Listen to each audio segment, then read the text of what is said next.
हाँ तो बच्चों, आज हम आप लोग को पढ़ाएंगे क्वाड्रेटिक इक्वेशन। ठीक है, चैप्टर नंबर 5 है क्वाड्रेटिक इक्वेशन, आईसीएससी का है 10th। ठीक है, बहुत ध्यान से समझेंगे।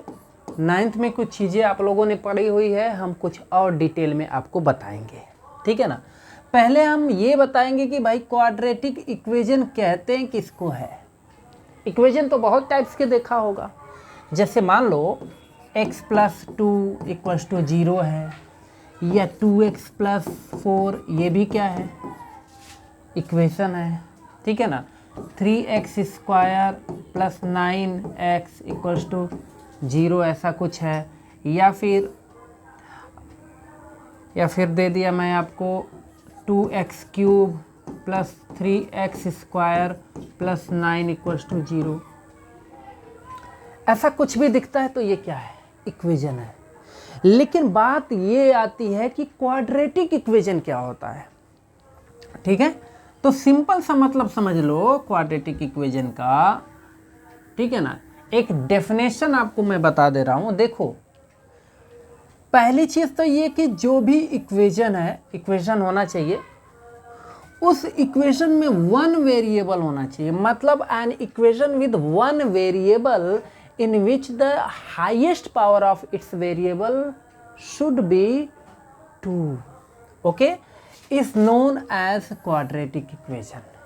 यानी कि क्लियरली जान लो कि कोई भी इक्वेशन हो, ठीक है ना, जैसे मान लो हमने लिख दिया 3x² + 4x + 7 = 0, ये क्वाड्रेटिक इक्वेशन है। कैसे है, कैसे कह सकते हो कि ये क्वाड्रेटिक इक्वेशन है? जरा देखो, पहली चीज़ तो ये कि इसमें वेरिएबल, मतलब वन वेरिएबल का मतलब ये मत समझना वन की एक ही वेरिएबल होना चाहिए। जैसे कि मान लो एक वेरिएबल है ओनली, जैसे सिंगल एक का ही वेरिएबल दिख रहा है, नहीं, मतलब यहाँ पर ये है कि एक टाइप्स का वेरिएबल होना चाहिए। जैसे यहाँ पर देखो x है, यहाँ पर भी वेरिएबल है, बट ये भी क्या है, x ही है। कहीं ऐसा आ गया 3x² + 4y + 7 = 0, तो नो, ये क्वाड्रेटिक इक्वेशन नहीं हो सकता। क्यों नहीं हो सकता? बिकॉज देखो इसमें दो वेरिएबल है, एक x है तो दूसरा y है। समझ में आया? तो ये क्वाड्रेटिक इक्वेशन हो ही नहीं सकता। तो क्लियरली आप जान लो कि क्वाड्रेटिक इक्वेशन होने के लिए वेरिएबल एक ही होना चाहिए। और हाँ, हाईएस्ट पावर कितना होना चाहिए? तो हाईएस्ट पावर अगर आप देखो, जिसको आप 9th में पढ़े हो, डिग्री बोलते हैं, वो 2 होना चाहिए। देखो ये 2। यहाँ पर एक चीज़ क्लियरली आप जान लो कि अगर ये 2 नहीं रहा, मान लो कि x 3x + 4x + 7 ऐसा कुछ रहा, ठीक है ना, कहीं पर भी हाईएस्ट पावर वेरिएबल पर 2 नहीं है इस वाले में, ठीक है ना, तो ये क्वाड्रेटिक इक्वेशन नहीं हो सकता। क्वाड्रेटिक का मतलब ही होता है 2, मतलब हाईएस्ट पावर आपका कितना होना चाहिए, किसी भी क्वाड्रेटिक इक्वेशन में 2 होना चाहिए। ये जरूरी है, कंपलसरी है क्वाड्रेटिक इक्वेशन होने की। ये बोले तो ये फॉर्मेलिटी, एक टाइप से रूल ही है। क्वाड्रेटिक इक्वेशन तभी आप बोल पाओगे जब इस पर पावर कितना आएगा, 2 आएगा, अदरवाइज नहीं बोल सकते। ठीक है ना। ऐसे ढेर सारे इक्वेशन मैं लिख देता हूँ। जैसे मान लो 4x² + 5x = 0 है, ये भी क्वाड्रेटिक इक्वेशन है। ठीक है ना, क्योंकि हाईएस्ट पावर कितना है, 2 है, और वेरिएबल भी कितना है, एक ही टाइप्स का है, मतलब x है। ऐसे ही आप x² = 4, ठीक है ना, इस टाइप का भी दिखाना, ये भी क्वाड्रेटिक इक्वेशन है। x² = 9, ये भी क्वाड्रेटिक इक्वेशन है। 2x² + 1 = 0, ये भी क्वाड्रेटिक इक्वेशन है। ठीक है ना, मतलब कि कोई भी टाइप्स का ऐसा लिखा हुआ है, बस इतना जान लो कि वेरिएबल एक ही होना चाहिए, सिंगल, ठीक है ना, एक टाइप्स का वेरिएबल होना चाहिए। और सेकंड थिंग्स कि जो हाईएस्ट पावर होगा वो कितना होगा, 2 होगा। समझ में आया?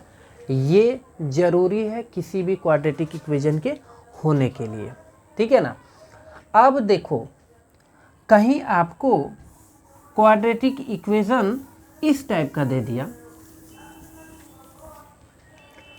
सपोज ऐसा दे दिया, 3 को रूट में ऐसे डाल दिया और यहाँ पर x पर स्क्वायर लिख दिया plus 3x plus 2 equals to 0, ऐसा। ये भी क्वाड्रेटिक इक्वेशन है। इससे मत घबराना कि ये तो सर रूट में है, तो रूट में है कौन? 3 है ना, ठीक है ना। ये क्वाड्रेटिक इक्वेशन होगा। कभी ऐसा दे देता है, अगर मान लो 3x स्क्वायर दे दिया, ये x स्क्वायर भी रूट के अंदर में है और ये 3x प्लस 2 इक्वल्स टू 0, याद रखना ये क्वाड्रेटिक इक्वेशन नहीं हो सकता, क्योंकि ये रूट से बाहर आएगा। x स्क्वायर है ना, तो ये रूट से बाहर जब निकलेगा ना तो ये पावर इसका हट जाएगा, तो ये क्वाड्रेटिक इक्वेशन तो हो ही नहीं सकता, ठीक है। अच्छा, अब इसके बाद हम अगला समझते हैं, ठीक है। आगे हम बढ़ते हैं कि क्वाड्रेटिक इक्वेशन कितने टाइप्स का होता है, ठीक है ना।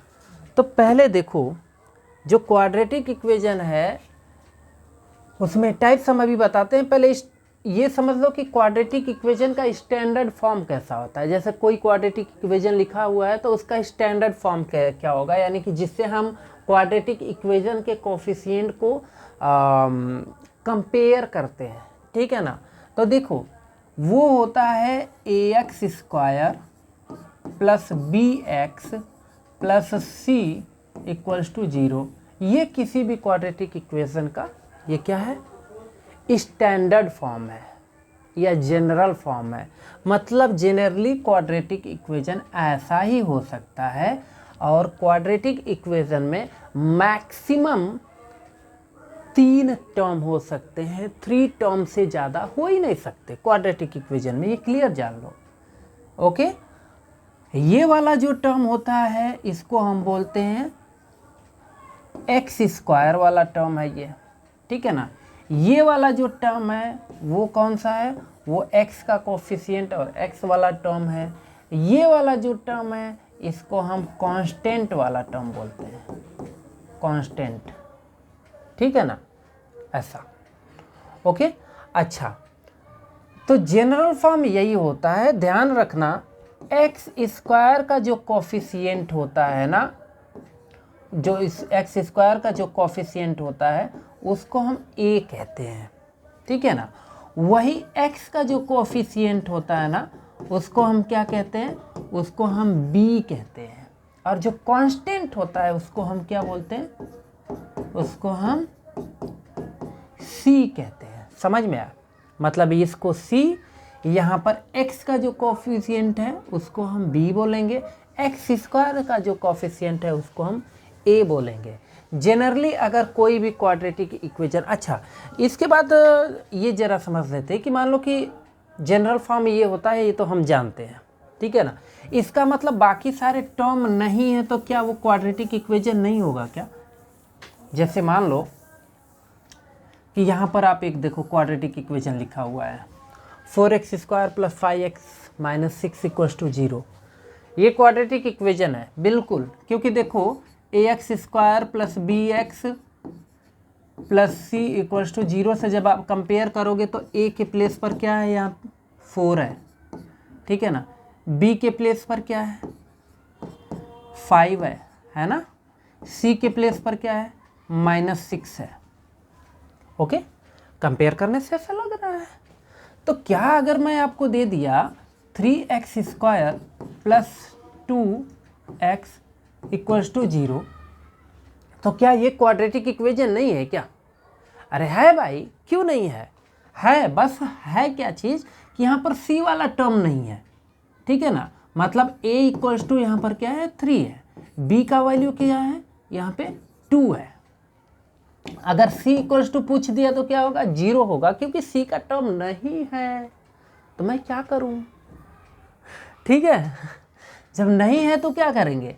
अच्छा, आगे ज़रा देख लेते हैं। मान लो ऐसे ही दे दिया 3x square plus 4 equals to 0, तो क्या ये क्वाड्रेटिक इक्वेशन नहीं है? अरे है, बिल्कुल है।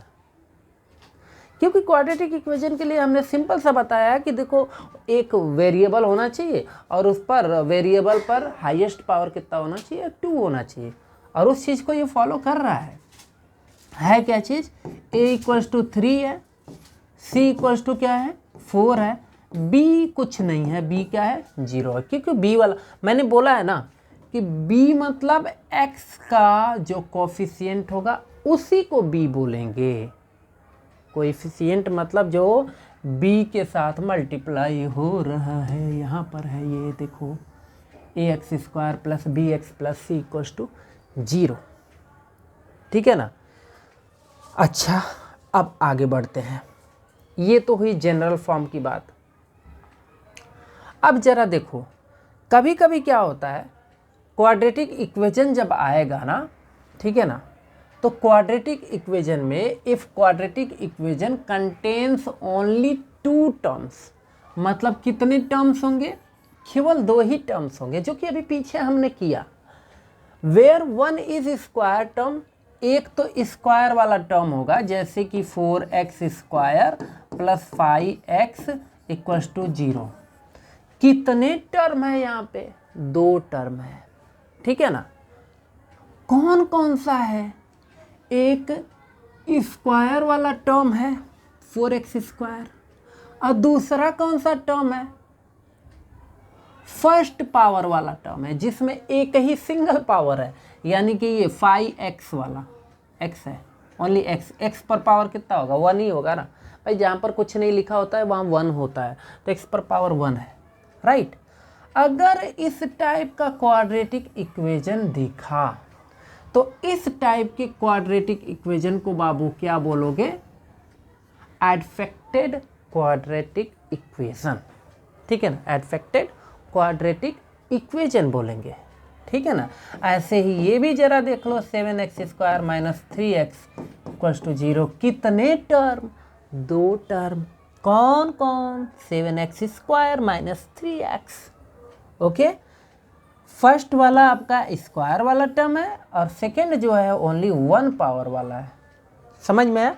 अच्छा, आगे हम बढ़ते हैं। इसके बाद if the quadratic equation contains only the square वाला टर्म, कहने का मतलब ये है, अगर आपको हमने दे दिया थर्ड थिंग्स कि जो क्वाड्रेटिक इक्वेशन है, ठीक है ना, क्वाड्रेटिक इक्वेशन क्या कंटेन करता है? क्या कंटेन करता है भाई? x² वाला तो टर्म होगा ही, ठीक है ना। तो मान लो यहाँ पर मैं दे दिया x² = 4। कितने टर्म है यहाँ पर? यहाँ पर भी 2 ही टर्म है, 4 को इधर लेकर चले आएंगे तो ठीक है ना।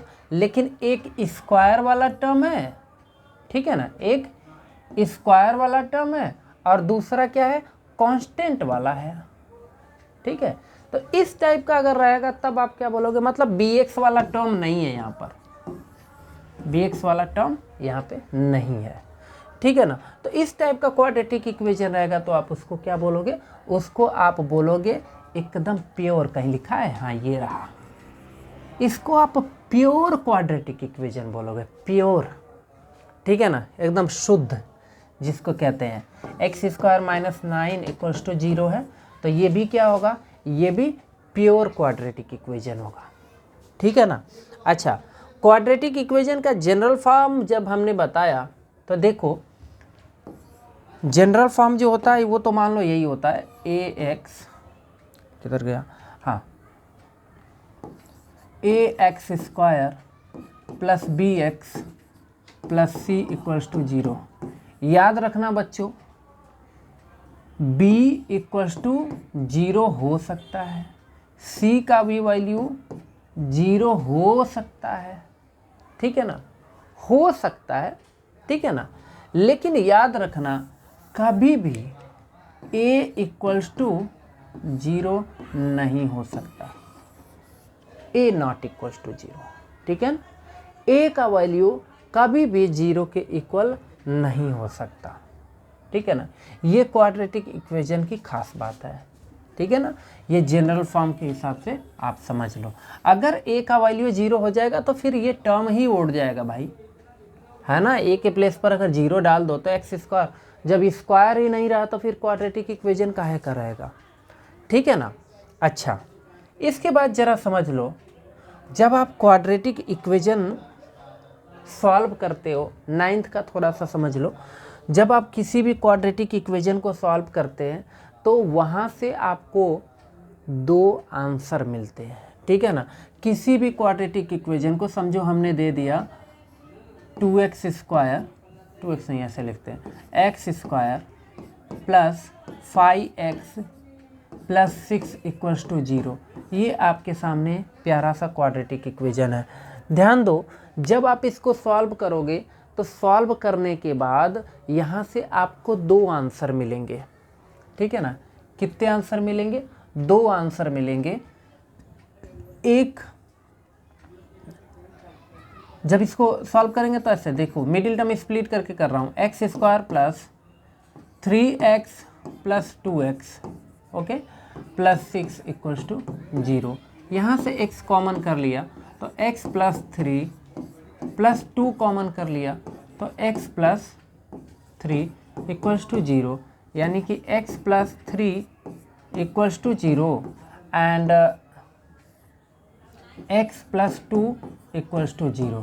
फाइनली यहाँ पे देखो तो x इक्वल्स टू कितना आया, -3 आया, और यहाँ से x इक्वल्स टू कितना आएगा, -2 आया। 2 आंसर आया ना, 2 आंसर मिले, ठीक है ना। तो किसी भी क्वाड्रेटिक इक्वेशन को सॉल्व करने पर मैक्सिमम 2 आंसर मिलते हैं, 2 से ज़्यादा आंसर नहीं मिलते। और याद रखना, इसी को एक्चुअल में हम रूट्स कहते हैं, ठीक है ना। ये जो आपको मिला है ना, इसी को रूट्स बोलते हैं। आप 9th में पढ़े हो, इसी को रूट्स बोलते हैं, इसी को सल्यूशन भी बोलते हैं, ठीक है ना। सल्यूशन ऑफ क्वाड्रेटिक इक्वेशन भी बोलते हैं इसी को, ठीक है ना। इसी को अल्फा कॉमा बीटा से भी रिप्रेजेंट करते हैं, ठीक है ना। और इसी को वैल्यू ऑफ एक्स भी कहते हैं, या सल्यूशन भी कहते हैं। वैल्यू